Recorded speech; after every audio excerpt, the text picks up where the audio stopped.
So tonight we are going to be talking about building. We're talking about building with purpose and the concept of we're really going to go after actually an old biblical story, which many of you might know, but I wasn't going to go this way. But then when I started looking at the notes, I was like, this really is what it's leaning towards. It's this. What we're talking about is the difference between the wise and foolish builder. And what does this actually look like in the life of a man? And you've heard me say this for weeks now, and I've kind of been buried in this concept, which is it is better to prepare than it is to plan. Now, that doesn't mean we shouldn't plan. Now, hear me very clearly. But if I am heading towards my purpose with a clear vision, with goals in sight, the thing that is going to be most helpful along the way is my preparation, which is now you can see why we're going towards the story we're going towards. Because the idea of preparation is better than planning. Because as you all know, you would not be in this group if your plans went the way you thought they were. Let's just make that clear.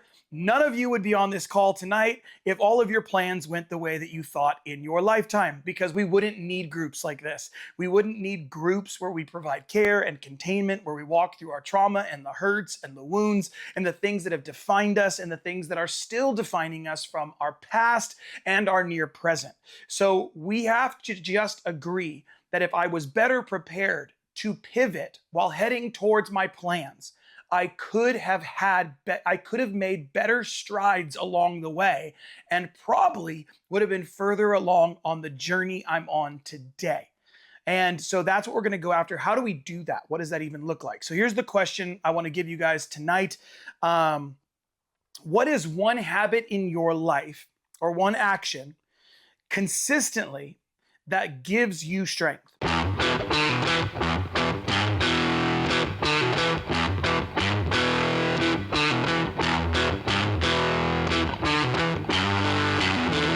Talk about the best laid plans. We can talk about preparation. We could talk about pivoting. We could talk about purpose. We could talk about all of those pieces. But the real question comes down to, am I doing this in a hurry? And that's kind of the bridge from last week, right? The bridge from last week is, am I in such a hurry that I'm missing the things that are right in front of me? And if we're going to talk about building with purpose, this is what's crazy about it. And you guys know this. We walk from identity to purpose. And a lot of people are like, no, I want to find my purpose so that I can find out who I am. It does not work that way. You have to know who you are if you want to know what you're supposed to do. We cannot figure out what we're supposed to do until we know who we are. And you guys know this is the pathway to purpose, right? So the pathway to purpose is beliefs, values, behaviors, purpose.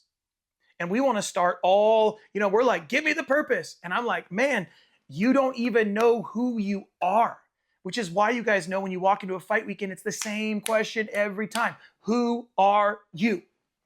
Who are you? And some of you have gone through that little interaction several times at a fight weekend. Who are you? Who are you? Answer the question, who are you? If you can answer the question, who are you, then you are on the pathway to purpose. I know what I've been through, so I know who I am. I know what I believe. I know what I value, so I know how to act in order to live in my divine purpose. And I want to make it clear, like from the very beginning, that your divine, I call it the divine purpose, not just purpose, because the moment you make your purpose about you, the whole house of cards starts to fall. Your purpose is never about you. That's why some of you have tried several things in your life and you're like, why didn't it work? Why didn't it work? Why didn't it work? Because you were making it about you, how much money you can make, how much you can have, how many people will like you, see you, appreciate you, all of those things. But your divine purpose is directly connected to not to what you get, but to what you give away. My divine purpose is connected to my service to those that I love and those that I will meet along the way. That is the key. Because when I know who I am, I'm no longer finding my identity in what I do or what I have or what other people think of me. If I still am finding my identity in what I do, what I have, and what others think of me, then I will build my purpose around that in order to validate who I think I am, even though it's all a fantasy. even though it's all a fantasy, and it falls apart the moment that people do not like us, they do not approve of us, we do not get what we want, and we do not like what we have. It falls apart. We don't do it because it is hard work. And in all honesty, most men don't like what they see in the mirror. That's why we don't do the work. We don't do this because it requires me looking at me. Like we can, and God, and you're like, oh, that's unbiblical. Well, it's exactly biblical. I can only love others as much as I love who? Myself. So if I have no love for me, then it is impossible for me twofold to then love others the way that God loves them, or to understand the nature of the love of God. Here's the way that I would say it biblically. David, the reason he was a man after God's own heart is because he was keenly aware of how wicked he was and that God chose him just the same. You understand what I'm saying? He had a divine revelation of how wicked he was and a divine revelation of how much God loved him. And when those two things come together, you can actually walk in your purpose because you know you don't deserve it, but he still gave it to you anyway because it's grace. That in the middle of that grace, I find out who I really am. I find out who I really am. And I love this this phrase by it's in anybody has anybody read Atomic Habits? It's a great book. Atomic Habits is a great book, but one of the lines in it that is viral. Everybody says it, but it's you don't rise to the level of your goals, you fall to the level of your systems. Now that is the same thing I'm saying, that we could just replace the word goals and the word systems to plans and preparation. You don't rise to the level of your plans, you fall to the level of your preparation. You fall to the level of your preparation because vision without preparation is just fantasy. And I think that connects to what you were asking, Dustin, as well. Why don't we do this? Because we love having a vision, but if that vision takes on no work of preparation, then it is simply fantasy. It is a delusion I'm hoping to live in one day, but I never do the work. And I've said this to you guys a ton of times. Everybody doesn't want to be fat, but nobody wants to stop eating or working or doing the workout. You can't look at me honestly and tell me you don't want to be fat and you never work out. That's not true. You just don't agree with your behaviors. And there's a disconnect between who you were meant to be and who you actually are, which is where depression, anxiety, doubt, fears, bitterness, anger, resentment, that gap is where all that shit resides. That's where that stuff lives. And if you want to get rid of that stuff, you have to close the gap. If you want to get, that's why if you read anything on, like, let's just say depression, if you want a tried and true way of like getting rid of depression in a moment, I'm not talking about the biochemical, I'm not talking about the neural pathways or any of that stuff. What I'm saying is, if you are feeling depressed, do you know what the number one thing you should do is? Get out and run. Put on your running shoes and run. Work up a sweat and then keep running. This isn't about running a marathon. This isn't about being fast. This isn't about timing yourself. It's about working up the body to get out of your head.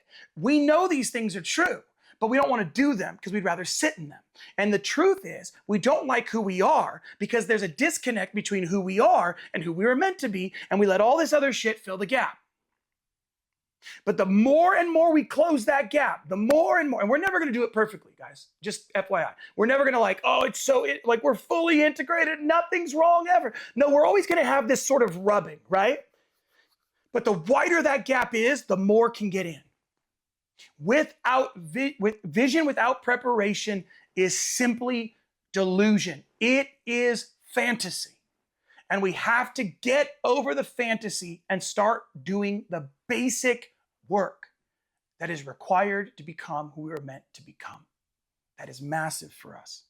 So let's jump into that verse. So then now we can jump into the verse. We can jump into Matthew 7. And you guys know the verse. A wise man builds his house on the rock, but a foolish man builds his house on the sand. When the storm comes, the house on the rock stands firm, but the one built on the sand collapses. Very simple story. We know the story. This is like, Sunday school. This is kid stuff. We're like, Jake, kid stuff, dog.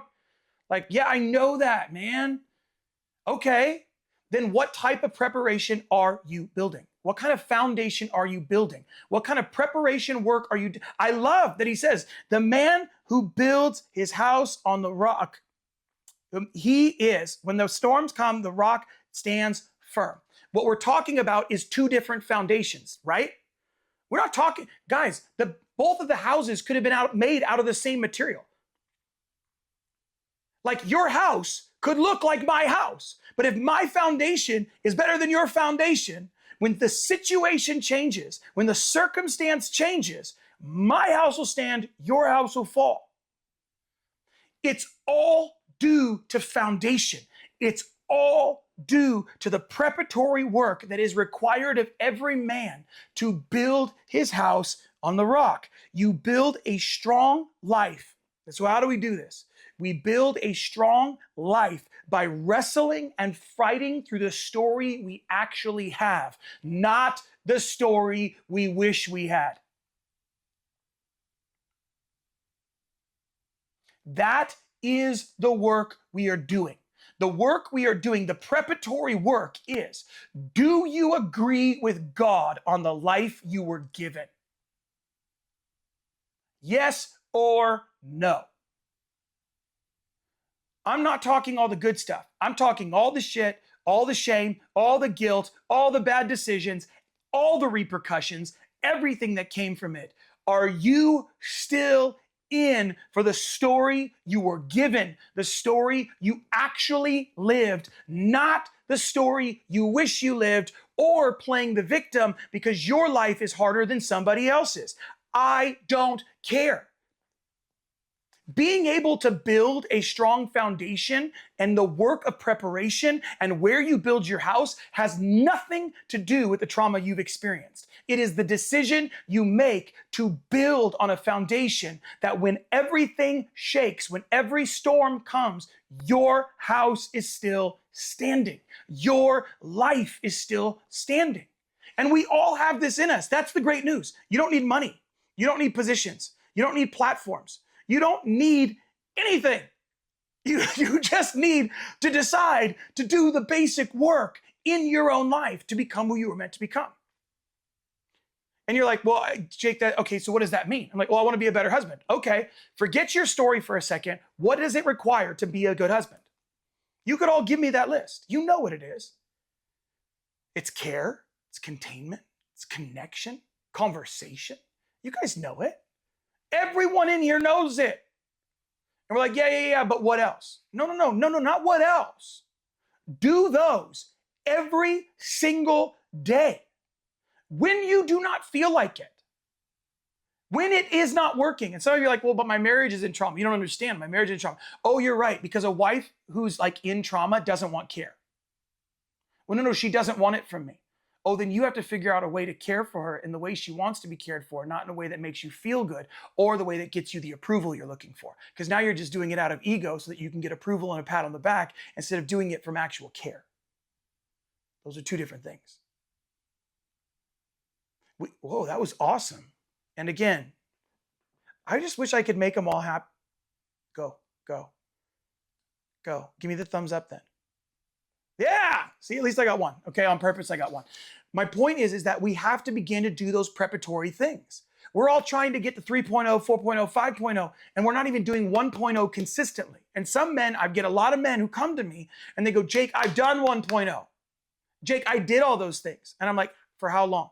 Oh, Jake, for years. I'm like, okay, so if I asked your wife, if I went up to your wife right now today and I asked her, has your husband done the work of providing consistent care, consistent containment, clear communication, and deep connection? She's going to go, dude, he's the best at it. And if not, then we have foundational work to do. Same thing with our kids. Same thing with our finances. Same things with our faith. But we don't want to do the basics because we're grown men. We're like, dude, I'm a man. I need the 2.0. No, you're a man. Go back and build a foundation. Go back and build a foundation. And Jim Rohn says it like this. He says, success is nothing more than a few simple disciplines practiced every day. I love that phrase. I love Jim Rohn's amazing. If you've never listened to him before, success is nothing more than a few simple disciplines practiced every day. In every area of your life, that's all it takes. A few simple disciplines. What you do today determines who you will become tomorrow. And some of you may have heard this quote before as well. I'm not even sure who says it, but an easy life today makes for a hard life tomorrow. A hard life today makes for an easy life tomorrow. Easy life today, hard life tomorrow. Hard life today, easy life tomorrow. Guys, we have to begin to recognize, that if we're not willing to put in the work, we can't complain when our house washes away. You know? Like, we can't sit here and complain that it didn't work out and we didn't do any of the work of laying a foundation that would allow what we've built to survive through the storm. And that's why I'm saying preparation over planning. Because if we start building now, we can build a house that can last beyond us. And by the way, guys, here's the crazy part. The promise of that scripture. This is the suckiest part, actually. The suckiest part is, guess what you're promised? What's the promise in that verse? Storms. That is what sucks. Because what every man who comes on this platform is looking for when they first begin the work, they're going, how do I get rid of a life with storms? Hey man, I love your group. It's awesome. How do I get rid of storms? And I know we never say it that directly, but the truth is, that's what we're asking for. There's a wise man, he built his house on the rock. There's a foolish man, built it on the sand. Storms came. The house that was built on the rock lasted.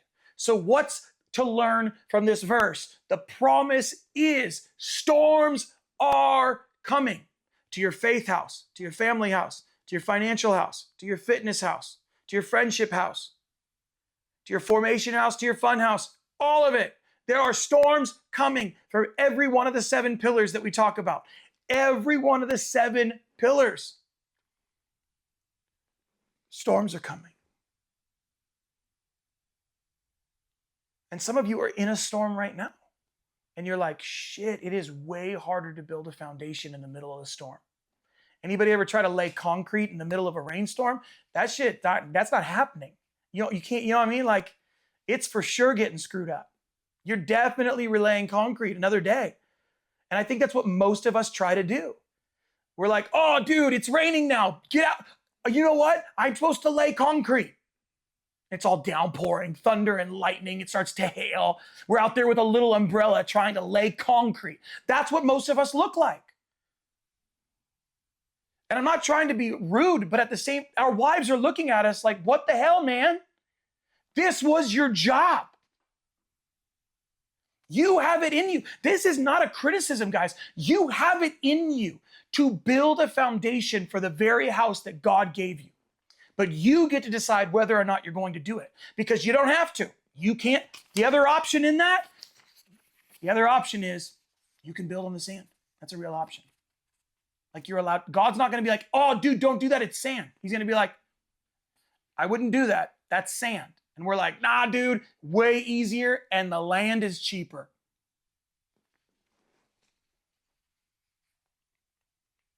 But we have to make the decision to build on something more solid. And I think that's why we're all here. So here's the 3 things we're going to work on this week, okay? 3 practical things we're working on this week. You guys can write them down. Number 1, find the crack. Identify a weak spot. And here's what I mean by that. I want you to write down one area where you've been acting foolish instead of acting wise. Where have you been building on sand and you know you need to be building on a rock? And what daily action could you take to strengthen that area? What I'm talking about here is the vision. I'm saying, what area of your life? Let's just focus on the 7 pillars, you guys. That's why we focus on these. Faith, family, finances, friendship, fitness, formation, fun. It's why we focus on these. It's because I'm giving you a target to hit. Pick one of them and ask, where are the cracks in this? Where are the places that are hurting? And what is step 1? Maybe it's just apologies. Maybe it is repentance. Maybe it's, providing care. Maybe it's a conversation. Whatever it is, what is step one? What's step one? What's step one? Where are you building foolish instead of wise? And what can you do? One thing. Okay. Number two, start building. Okay. I want you in one of those 7 areas to define who you want to become. So I want you to take some time this week. And again, this doesn't have to be tons of time. Just find a piece of paper and go in the 7 areas: faith, family, finance, fitness, formation, friendship, fun. One of those areas, who do I want to become?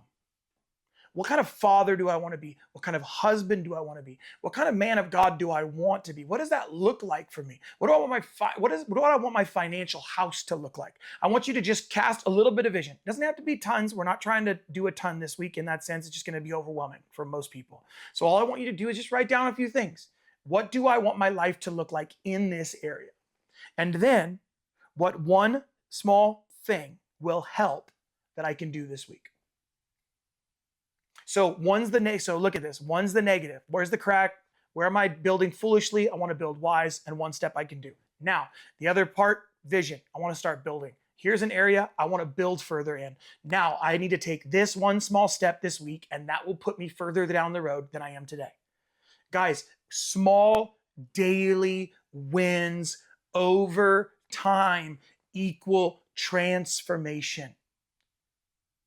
Small, simple steps over time equals transformation.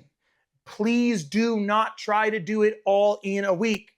Just pick one area and one step, and let that one step turn into 2 steps, turn into 3, and before you know it, your life will look completely different than it did when you started. Okay?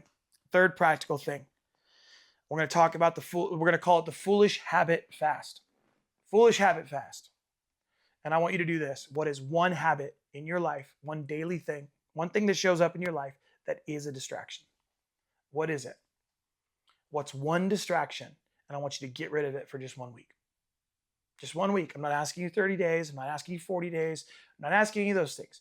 But I feel like in the middle of Lent, we can do this, guys. We're right smack dab, the middle of Lent. We are headed to Good Friday, to Easter, to the Passion Week.